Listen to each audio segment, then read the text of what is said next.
Hi friends, എല്ലാവർക്കും നമസ്കാരം.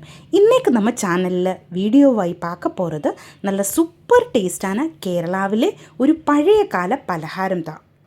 ரொம்ப சிம்பிளான இந்த பலகாரத்தின் டேஸ்ட் சூப்பராக இருக்கும். ஒரு தடவை நீங்கள் இதே மாதிரி செஞ்சு சாப்பிட்டீங்கன்னா மறுபடியும் நீங்கள் இதே மாதிரி செஞ்சு சாப்பிடுவாங்க. அவ்வளோவும் டேஸ்ட்டாக இருக்கும். எப்படி செய்யலான்னு பார்க்கலாமா?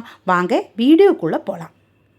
அதுக்காக 1.5 கப்பு சிகப்பரிசி நான் எடுத்து வச்சுருக்கிறேன். கேரளா ரைஸ் தான் இது. உங்கள் கையில் இல்லைன்னா இதுக்கு பதிலாக நீங்கள் சாப்பாடு செய்கிற அரிசியில் கூட இது செஞ்செடுக்கலாம்.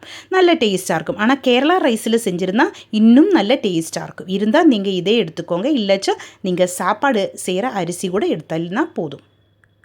இது நல்லா கழுகி க்ளீன் பண்ணி எடுக்கலாம். நல்லா வாஷ் பண்ணி எடுக்கணும். ஒரு 5 தடவைங்களும் நம்ம நல்லா பிசைஞ்சு கழுகி க்ளீன் பண்ணி எடுக்கணும். அதுக்கப்புறமா இது தண்ணியில் 4 மணி நேரம் அப்படியே நமக்கு ஊற வச்சு எடுத்துடலாம்.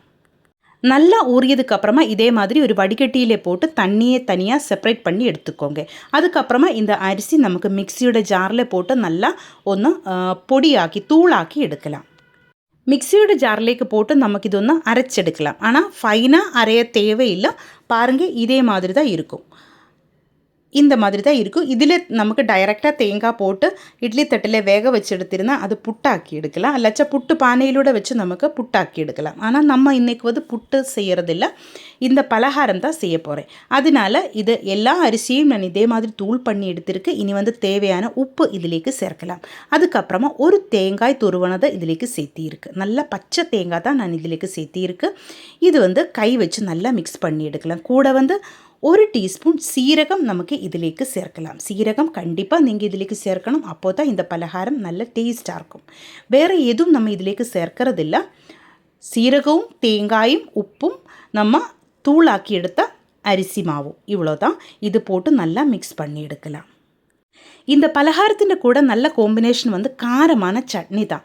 ஆனால் இது ஸ்வீட்டாயும் செய்யலாம். உங்களுக்கு ஸ்வீட்டாக பிடிச்சிருந்தா இதிலேக்கு இப்போ கூட வெல்லமோ அதே மாதிரி சுகரோ ஆட் பண்ணிக்கலாம். தேவையான அளவில் நீங்கள் ஆட் பண்ணிக்கோங்க. ஆனால் நம்ம காரமான சட்னியில் தொட்டு சாப்பிட்றதுக்காக தான் நம்ம இதில் வேறு எதுவும் சேர்க்கக்கூடாது. இப்போ 1 டேபிள் ஸ்பூன் தண்ணி கூட நான் இதிலேக்கு சேர்த்திருக்கு. நம்ம உருண்டை மாதிரி பிடிச்செடுக்கணும். அதுக்காக கொஞ்சம் தண்ணி தான் நம்ம இதிலேக்கு சேர்க்கணும். அதிகமாக தண்ணி ஒன்றும் இதிலேக்கு ஊற்றக்கூடாது.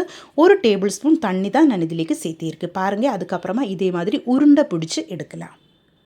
இப்போ எல்லா மாவையும் இதே மாதிரி உருண்டை பிடிச்சி நமக்கு இன்னொரு பாத்திரத்திலேக்கு மாற்றி வைக்கலாம். பிரேக்ஃபாஸ்டாயும் டின்னராயும் ஈவினிங் ஸ்நாக்காயும் டீயோட கூட சாப்பிட்றதுக்கு இது சூப்பராக இருக்கும். இப்போ எல்லா மாவும் நான் இதே மாதிரி உருண்டை பிடிச்சி எடுத்திருக்கேன். இனி நமக்கு இதை இட்லி தட்டில் வேக வச்சு எடுக்கலாம். 10 நிமிஷம் லோ ஃப்ளேமில் வச்சு நம்ம இதை வேக வச்சு எடுக்கணும். அரிசி ஊற வச்சு எடுத்த அரிசி ஆயதுனால இது வேகிறதுக்கு 10 நிமிஷத்துக்கு மேலே தேவை இருக்காது. லோ ஃப்ளேமில் வச்சு தான் நம்ம இதை வேக வச்சு எடுக்கணும். இப்போ பாருங்கள், நம்ம சூப்பர் டேஸ்ட்டில் பலகாரம் ரெடி ஆகிருக்கு.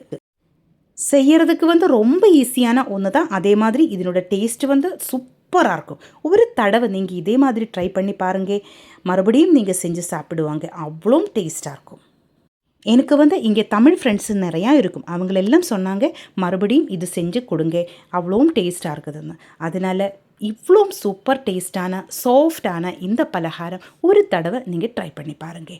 இந்த வீடியோ உங்களுக்கு பிடிச்சிருந்தால் சேனல் சப்ஸ்கிரைப் பண்ணுங்கள், லைக் பண்ணுங்கள். கேரளா ரெசிபிஸ் பிடிக்கிற உங்கள் ஃப்ரெண்ட்ஸுக்கு எல்லாம் நீங்கள் ஷேர் பண்ணி கொடுங்க.